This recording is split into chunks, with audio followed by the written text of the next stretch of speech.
नमस्कार दोस्तों, स्वागत है हमारे यूट्यूब चैनल पर आपका। श्री गणेशाय नमः। संकष्टी गणेश चतुर्थी व्रत करने से घर परिवार में आ रही विपदा दूर होती है। कई दिनों से रुके मांगलिक कार्य संपन्न होते हैं तथा भगवान श्री गणेश की असीम सुखों की प्राप्ति कराते हैं।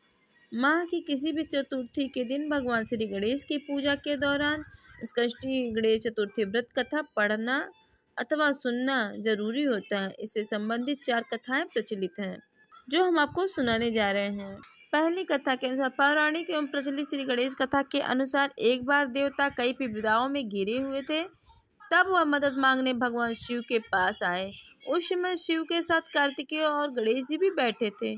देवताओं की बात सुनकर शिव जी ने कार्तिकेय व गणेश जी की से पूछा कि तुम में से कौन देवताओं के कष्टों का निवारण कर सकता है। तब कार्तिकेय जी व गणेश जी ने दोनों ने ही स्वयं को इस कार्य के लिए सक्षम बताया। इस पर भगवान शिव ने दोनों की परीक्षा लेते हुए कहा कि तुम दोनों में से जो सबसे पहले पृथ्वी की परिक्रमा करके आएगा वही देवताओं की मदद करने जाएगा। भगवान शिव के मुख से यह वचन सुनते ही कार्तिकेय अपने वाहन मोर पर बैठकर पृथ्वी की परिक्रमा के लिए निकल गए, परंतु गणेश जी सोच में पड़ गए कि वह चूहे के ऊपर चढ़कर सारी पृथ्वी की परिक्रमा कैसे करेंगे। शिव जी की यह बात सुनकर वाहन पर बैठकर पृथ्वी की परिक्रमा करने के लिए कार्तिकेय जी निकल गए, परंतु गणेश जी भी सोच में पड़ गए कि वह चूहे के ऊपर चढ़कर सारी पृथ्वी की परिक्रमा करेंगे तो इस कार्य में उन्हें बहुत समय लग जाएगा। तभी उन्हें एक उपाय सूझा। गणेश अपने स्थान से उठे और अपने माता पिता की 7 बार परिक्रमा करके वापस बैठ गए। परिक्रमा करके लौटने पर कार्तिकेय स्वयं को विजेता बताने लगे। तब शिवजी ने श्री गणेश से की पृथ्वी की परिक्रमा न करने का कारण पूछा। तब गणेश ने कहा, माता पिता के चरणों में ही समस्त लोक है। यह सुनकर भगवान शिव ने गणेश जी को देवताओं के संकट दूर करने की आज्ञा दी। इस प्रकार भगवान शिव ने गणेश जी को आशीर्वाद दिया कि चतुर्थी के दिन जो तुम्हारा पूजन करेगा और रात्रि में चंद्रमा को अर्घ्य देगा उसके तीनों ताप यानी दैहिक ताप, दैविक ताप, भौतिक ताप दूर होंगे। इस व्रत को करने से व्रतधारी के सभी तरह के दुख दूर होंगे और उसे जीवन में भौतिक सुखों की प्राप्ति होगी। चारों तरफ से मनुष्य की सुख समृद्धि बढ़ेगी। पुत्र पौत्रादि धन ऐश्वर्य की कमी नहीं रहेगी। दूसरी कथा के अनुसार एक समय की बात है जब हरिश्चंद्र के राज्य में एक कुम्हार था। वह मिट्टी के बर्तन बनाता लेकिन वह कच्चे रह जाते। एक पुजारी की सलाह पर उसने इस समस्या को दूर करने के लिए एक छोटे बालक को मिट्टी के बर्तनों के साथ आवा में डाल दिया। उस दिन संकष्टी चतुर्थी का दिन था। उस बच्चे की माँ अपने बेटे के लिए परेशान थी। उसने गणेश जी से बेटे की कुशलता की प्रार्थना की। दूसरे दिन जब कुम्हार ने सुबह उठकर देखा कि आवा में उसके बर्तन पके हैं कि नहीं, लेकिन जैसे ही वह फाटक खोलता है तो बच्चे को बैठा हुआ पाता है। बच्चा बैठा हुआ, उसका बाल भी बांका नहीं हुआ। वह डर गया और राजा के दरबार में जाकर सारी घटना बताई। उसके बाद राजा ने उस बच्चे को उसकी माँ को बुलवाया तो माँ ने सभी तरह के विघ्न को दूर करने वाली संकष्टी गणेश चतुर्थी का वर्णन किया। इस घटना के बाद से महिलाएं संतान और परिवार के सौभाग्य के लिए संकट चौथ का व्रत करने लगी। तीसरी कथा के अनुसार एक समय की बात है कि विष्णु भगवान का विवाह लक्ष्मी जी के साथ निश्चित हो गया। विवाह की तैयारी होने लगी। सभी देवताओं का निमंत्रण भेजे गए परंतु गणेश जी को निमंत्रण नहीं दिया गया। जो भी रहा हो, अब भगवान विष्णु की बारात जाने का समय हो गया। सभी देवता अपनी पत्नियों के साथ विवाह समारोह में आए। उन सब ने देखा कि गणेश जी नहीं दिखाई दे रहे हैं। तब वे आपस में चर्चा करने लगी, क्या गणेश जी को न्योता नहीं है या स्वयं गणेश जी ही नहीं आए। सभी को इस बात का आश्चर्य होने लगा। तभी सबने विचार किया कि विष्णु भगवान से ही इसका कारण पूछा जाए। भगवान विष्णु ने से पूछने पर उन्होंने कहा कि हमने गणेश जी के पिता भोलेनाथ महादेव को न्योता भेजा है। यदि गणेश जी अपने पिता के साथ आना चाहते हैं तो आ जाते। अलग से न्योता देने की कोई आवश्यकता भी क्या भी नहीं थी। दूसरी बात यह है कि उनको 1.25 मन मूंग, 1.25 मन चावल, 1.25 मन घी और 1.25 मन लड्डू का भोजन दिन भर चाहिए। यदि गणेश जी नहीं आएंगे तो कोई बात नहीं, दूसरे के घर जाकर इतना सारा खाना पीना अच्छा भी तो नहीं लगता। इतनी वार्ता कर ही रहे थे कि किसी ने एक ने सुझाव दिया, यदि गणेश जी आ भी जाएं तो उनको द्वारपाल बनाकर बिठा देंगे कि आप घर की याद रखना। आप तो चूहे पर बैठकर धीरे धीरे चलोगे तो बारात से बहुत पीछे रह जाओगे। यह सुझाव भी सबको पसंद आ गया। विष्णु भगवान ने भी अपनी सहमति दे दी। होना क्या था, इतने में ही गणेश जी वहां आ पहुंचे और उन्हें समझा बुझाकर घर रखवाली करने के लिए बैठा दिया।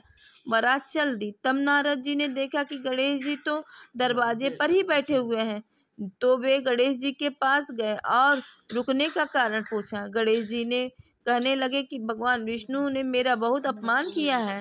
नारद जी ने कहा, आप अपने मूषक सेना को आगे भेज दें तो वह रास्ता खोल देगी, जिससे उनके वाहन धरती में धंस जाएंगे। तब आपको सम्मान पूर्वक बुलाना पड़ेगा। अब तो गणेश जी ने अपने मूषक सेना जल्दी से आगे भेज दी और सेना ने जमीन पोली कर दी। तब बारात वहां से निकली तो रथों के पहिए धरती में ही धंस गए। कई कोशिश करें परंतु पहिए नहीं निकले।